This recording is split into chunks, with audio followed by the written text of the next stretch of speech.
বিশ্বকাপ ফাইনালে Argentina football দলের পরাজয়ে গলায় রশি দিয়ে আত্মহত্যা করেছেন কুষ্টিয়ার ভেড়ামারায় সুমন হোসেন নামের এক যুবক।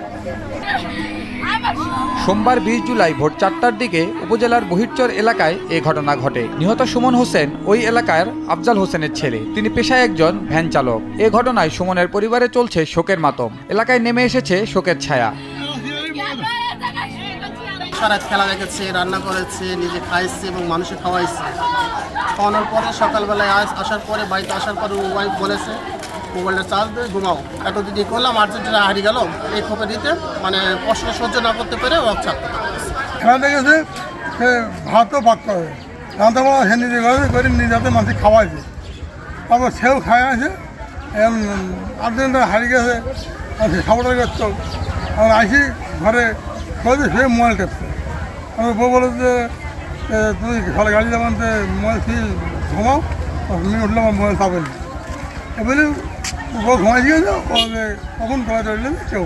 রাস্তার পাশে এই বাড়িতে চিল্লানোর শব্দ শুনে ভিতরে যায়, দেখছি যে সুমন নামের ছেলেটা গলায় দড়ি দিয়েছে।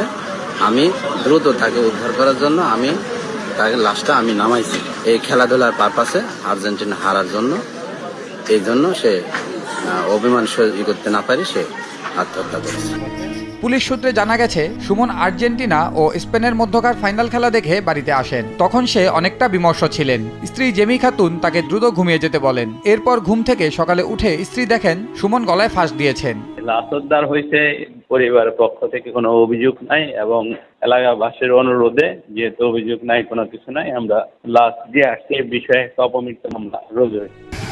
সকালে স্ত্রীর চেঁচামেচিতে পরিবারের অন্য সদস্যরা সুমনকে উদ্ধার করে ভেড়ামারা স্বাস্থ্য কমপ্লেক্সে নিয়ে গেলে কর্তব্যরত চিকিৎসক তাকে মৃত ঘোষণা করে।